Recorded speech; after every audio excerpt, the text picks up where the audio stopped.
भारतीय कांग्रेस से जुड़ी हुई है। मीडिया देखती है उत्तर प्रदेश की चुनाव की सरगर्मी तेज हो गई है। चुनाव में अपनी अपनी दावेदारी पेश हो रही है। कांग्रेस से प्रियंका गांधी जी ने कहा है कि महिलाओं की भागीदारी इस बार ज़्यादा होगी। किस तरह से आप जनता की सेवा करना चाहते हैं, आइए हम पूछते हैं पंकुड़ी पाठक जी से।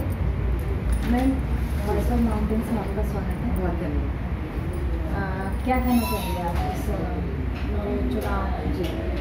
देखिए, हम लोग लंबे समय से यहाँ नोएडा में समाज सेवा में लगे हुए हैं और जितना हमसे व्यक्तिगत रूप से हो पाता है विपक्ष में रहते हुए वो काम हम करते हैं। चाहे कोविड के समय पे लोगों का जिस सैनिटाइजेशन करवाने का काम हो आसपास की जगहों का, चाहे उनके घर में खाना पहुँचाने का काम हो।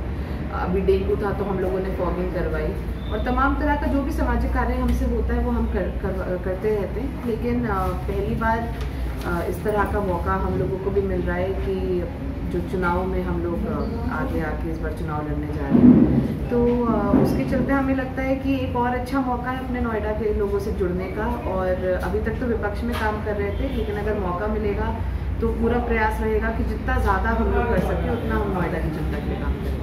अच्छा, आप चुनाव से अपनी दावेदारी पेश करना चाहते हैं, तो क्या लगता है आपको कि जनता किस तरह से सेवा करने का एजेंडा क्या रखा है आपने? देखिए, जितना हम लोग पिछले कई महीनों से लोगों के बीच में गए हैं, नोएडा की जनता में बहुत उत्साह है, बहुत विरोध है। खासकर अगर हम देखें महिलाओं की बात करें, महिलाएं महंगाई से बहुत परेशान हैं, बेरोजगारी से सब लोग जनता बहुत परेशान है, चाहे युवा हों चाहे महिलाएं हों। और यहाँ पे सबसे बड़ी समस्या ये है कि यहाँ के जो जनप्रतिनिधि हैं वो जनता के बीच से एकदम गायब है। अगर किसी के पास कोई समस्या आती है, कोई परेशान होता है, कोई चाहे अपने सेक्टर का मामला है, चाहे किसी का कोई व्यक्तिगत परेशानी है, तो वो अपनी बात जनप्रतिनिधियों तक नहीं पहुंचा पाता है। इसके चलते इस बार लोग बदलाव की तरफ देख रहे हैं और लोग चाहते हैं कि सरकार को बदला जाए, यहाँ के जनप्रतिनिधियों को बदला जाए। जी, अगर पार्टी से आपको टिकट मिलती है तो आप महिलाओं के लिए क्या? कि हमारी पार्टी ने महिलाओं के लिए बहुत सारी घोषणाएं करी हैं और पहली बार ऐसा हुआ है कि किसी राजनीतिक दल ने अलग से महिलाओं के लिए घोषणा पत्र निकाला है, जिसमें बड़ी बारीकी से बताया गया है कि कांग्रेस पार्टी महिलाओं के लिए क्या करेगी, जिसमें कि अपराध रोकने को लेकर कमिटीज़ हम लोग जिले स्तर पे बना रहे हैं। उसके साथ ही साथ कोई भी महिला अगर अपना कोई व्यवसाय शुरू करना चाहती है तो उसको सरकार की तरफ से आर्थिक मदद मिलेगी। 10 लाख तक का जितना सरकारी इलाज है वो माफ़ किया जाएगा, चाहे कोई भी बीमारी हो। उसके साथ साथ अगर मैं नोएडा की बात करूं तो हम लोग यहाँ पे हमारा प्रयास है कि महिलाओं के लिए हम एक अलग से अस्पताल खोलें, जिसमें सुपर स्पेशलिस्ट जो हैं वो लोग भी बैठे और महिलाओं को कम रेट पे जो सरकारी जो रेट होता है उस पर इलाज मिल सके। तो तमाम इस तरह की चीज़ें हम लोग करने जा रहे हैं। पूरे उत्तर प्रदेश में महिलाओं के लिए फ्री बस सेवा का भी इसमें प्रावधान है। तो ये सब काम महिलाओं के लिए लगातार कांग्रेस पार्टी करने का सोच रही है। महिलाओं के मुद्दा का सुरक्षा का बड़ा मुद्दा रहा है, तो इस बार आप कैसे काम करेंगे और आपकी रणनीति क्या है? देखिए, हम लोगों ने एक सुरक्षा पे एक पूरा अपने घोषणा पत्र में एक भाग बनाया है, जिसमें ये बताया गया है कि महिलाओं के साथ जो अपराध होते हैं उसको मॉनिटरिंग करने के लिए एक महिलाओं की कमेटी बनेगी जिले स्तर पे, और अगर 10 दिन में कार्रवाई नहीं होती तो उसका जवाब सीधा पुलिस वालों से लिया जाएगा। साथ ही साथ हर ज़िले की जो स्थिति है महिलाओं की उसको जांच करने के लिए और उस पर काम करने के लिए राज्य स्तर पे भी अलग से कमेटी बनेगी, जिसका काम होगा ये देखना कि अगर कोई महिला अपनी कंप्लेंट लेकर जाती है तो उस पर कार्रवाई हो रही है या नहीं हो रही है।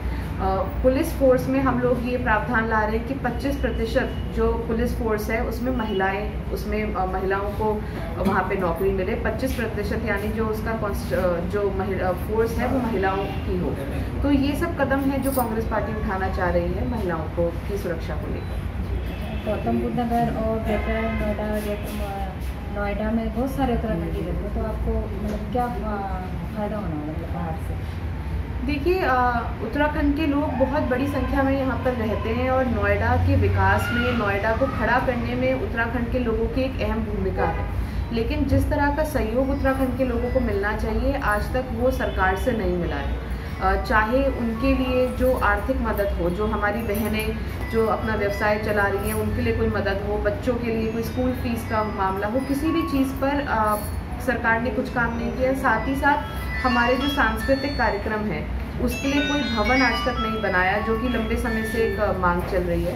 तो अगर मुझे मौका मिलता है तो मैं उत्तराखंड के लोगों को और उनकी संस्कृति आगे बढ़ाने के लिए, हम लोगों का जो कल्चर है उसको आगे बढ़ाने के लिए जो भी प्रयास मेरी तरफ से होगा वो करने का काम करूँगी। अच्छा, अभी जैसे बीजेपी की सरकार है, अभी योगी जी की सरकार, तो उन्होंने काफ़ी आपको गरीबों को घर दिया, राशन दिया, सिलेंडर दिए, तो आपका क्या कहना है इस बारे में?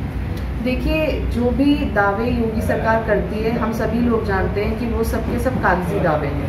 अगर घरों की बात हो, नोएडा में घर मिलने का काम कहीं पर भी नहीं हुआ। यहाँ पे लगातार झुग्गी झोपड़ियाँ बढ़ती जा रही हैं। लोगों के पास अपने परमानेंट जो आवास हैं वो बहुत कम मात्रा में कोई सरकार से मिले हैं।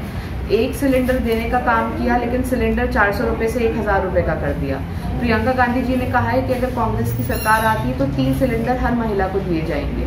हम देख रहे हैं लगातार महंगाई बढ़ रही है और महिलाओं के लिए महंगाई से बड़ा मुद्दा कोई भी नहीं है। आज हमारे खाना बनाने के तेल से लेकर, टमाटर से लेकर, फलों से लेकर हर चीज़ में महंगाई है।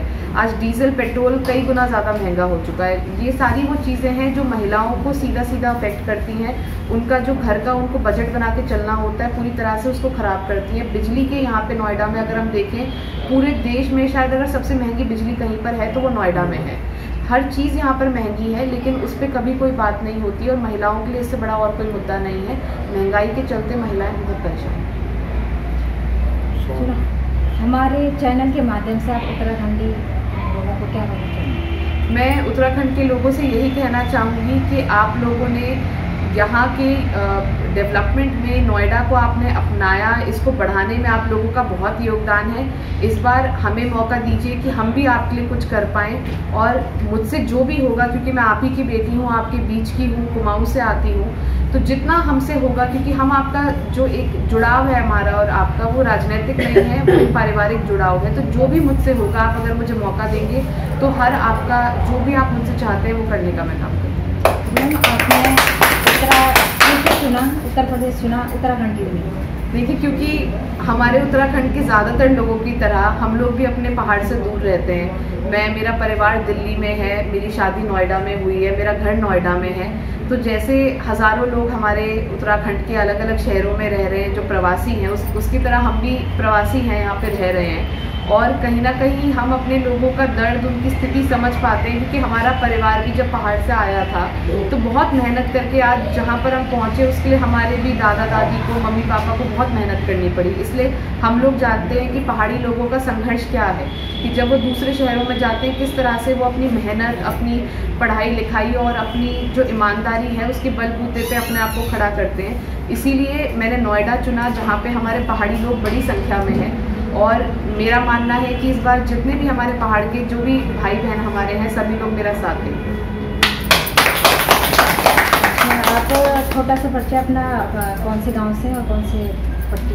मैं अल्मोड़ा में, हमारा गांव पड़ता है निरकोट, तो निरकोट से हम लोग आते हैं और लंबे समय से हम लोग दिल्ली में रहते हैं, जहाँ पे मेरे मम्मी पापा दोनों के दोनों डॉक्टर हैं, उनकी अपनी प्रैक्टिस है। और ज़्यादातर अब हमारा परिवार जो है वो दिल्ली NCR में ही रहता है। कुछ लोग अभी भी आज भी निरकोट में रह रहे हैं और लगातार हमारा जुड़ाव अपने गांव से बना हुआ है, आना जाना वहाँ पे लगा रहता है। और अपने समाज के बीच में हमेशा से मेरे पिताजी ने भी बहुत काम समाज के लिए दिल्ली में डॉक्टर होते हुए किया है, और वही मेरी सोच है कि मैं यहाँ नोएडा में जो भी हो सके अपने समाज के लिए वो काम करूँ। जय उत्तराखंड, पहाड़ से जुड़ी खबरों को वॉइस ऑफ माउंटेन्स आपके लिए लगातार ला रहा है। यदि आपने हमारा चैनल अभी तक सब्सक्राइब नहीं किया तो प्लीज़ सब्सक्राइब कीजिए, घंटी बजाइए, शेयर कीजिए, कमेंट्स कीजिए और लाइक जरूर कीजिए। देखते रहिए वॉइस ऑफ माउंटेन्स।